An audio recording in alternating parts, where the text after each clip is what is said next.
Here in this video we will showcase the location of the deadly monsters and other creatures of Middle-earth. We will take you from one monster location to another, so let's get to it.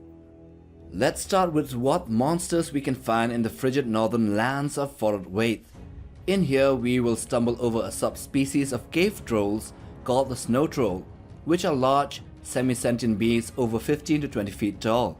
There could be more vile monsters in the depths of the mountains of Foroth, like goblins and nameless creatures, but none are mentioned. Then, just a few leagues to the southeast, we come to the evil lands of Angmar and a dreaded mountain called Gundabad. From the forges and the underground realm of this ancient fortress / caverns, we get the strange ogres, the Gundabad ogres, a unique species of wolves called wargs, seen in the Hobbit, and a swarm species of man-sized giant bats. South of Angmar we have the lost kingdom of Arnor, which was one of the most powerful of the Dunedain kingdoms. Here a strange species of stone trolls are seen. They are met by Bilbo in the company of Thorin and the dwarves. The exact location of where these trolls were found is called the Trollshaws, that are close by the Misty mountains located between the rivers in the Rudar region. So to the east of the Trollshaws we have the aforementioned Misty mountains, and here there are tons of creatures to be found, starting with the goblins and the big goblin king in the northern part of the mountain range, inside the deep caverns. Outside there are the stone giants, the mountain giants, the big ones, as well as the great eagles who have an eyrie just east of the mountains. When we go a little bit down south in the same mountain range we come to the caves of Moria, and here, as we have seen in the Fellowship of the Ring, there are cave trolls and goblins. Then in the Hobbit we find out that it is where Azog the Defiler initially ruled. There is also a nameless being called the Watcher in the Water, which lurks near the western gate, but the most deadly monster found in the depths of Moria is a Balrog of Morgoth, notably called Durin's Bane. So going towards the southern end of the Misty Mountains we come into Fangorn Forest, which can be said that lies in the foothills of the mountain range. Here we meet the tree-like entities called the Ents, and a bit south at the end of the range is Isengard, and here Saruman bred a new type of Uruk-hai, which are orc-men hybrids, and also a unique breed of wargs, which are large wolf-like creatures only found in Isengard. Anyway, from there we come back north, we travel into another location, and we are back in the northernmost part of the map. Here we have the Withered Heath and the Northern Wastes, which are home to cold drakes, a species of dragon which cannot breathe fire. We also find that in the cold deserts here, it is home to the gigantic subterranean wereworms, as was seen in the Battle of the Five Armies.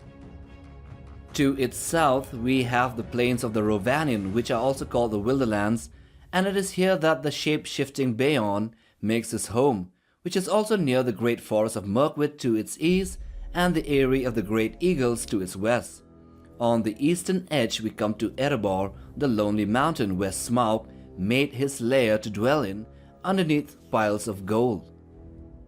So a bit south of that is the Greenwood, the largest forested land in Middle-earth, and in the Third Age it became known as Mirkwood, which bears the location of Dol Guldur in its southern part, and in this evil fortress we find the giant spiders, and also the place where the truncated troll, the catapult troll, and the war trolls are bred for battle.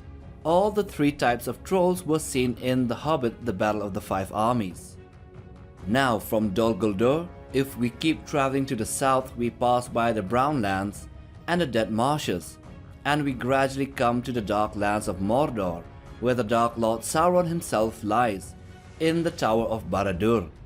There are also the dreaded fell beasts which makes the Dark Lands the entire place their habitat, and also we can find large mountain trolls, most notably manning the Black Gates in the northern part of Mordor. So still in this cursed land, but on the eastern flank we find the Dead City, also known as Minas Morgul, whereby the Ring Wraiths, led by the Witch King of Angmar, makes it their home in the Third Age. On the mountain slopes of Minas Morgul is a staircase into Mordor, where a giant spider called Shelob is found, who is an offspring of the Ungoliant. So now coming out of this place, And if we travel to the edge of the map in the south, the land that we come to is called Harad, or the land of the Haradrim, where the great siege beasts are found, the same ones which were dragging the battering ram Gron in the third Lord of the Rings movie, The Return of the King. In these lands, we also find the large Mumakils, the Oliphaunts of Middle-earth, who were bred into war beasts by the Haradrim themselves. So alright, with that we covered all the monsters in Middle-earth that were seen in the Third Age. But to the west is a very big expanse of ocean, and it is known as the Sundering Sea, where the ancient continent of Beleriand was once situated, which was destroyed by the creator Eru Ilúvatar. In the depths are many creatures such as the sea serpent, which although wasn't mentioned in any of the books, but was only seen in the Rings of Power, could still be considered canon since most of the maps of Middle-earth depicts a sea serpent in the oceans. So traveling back in time to the First Age in Earth's wild Beleriand, which was destroyed in the First Age, the dragons Glaurung, Scather, and Ancalagon the Black were all bred and made in the northern part called Angmar in the volcanic mountains of Thangorodrim. Even the Balrogs with Gothmog as the leader were situated in the iron prison of Angmar to the east of Thangorodrim in the north. And now we come to the last of the monsters in this list, which also happened to be the first monster to awaken in the world of Middle-earth, the Ungoliant. Even though not knowing where it actually came from, but after breaking off in the alliance with Morgoth, she fled to the mountains of Nan-Durgothep and made it her home, breeding a new generation of spiders and ultimately feeding on herself to death. So those are the locations of all the monsters of Middle-earth. I hope you have enjoyed watching this video. Do hit that like button for support and subscribe. Smash the bell icon for regular updates on new videos right here on this channel. Till the next one, take care fam.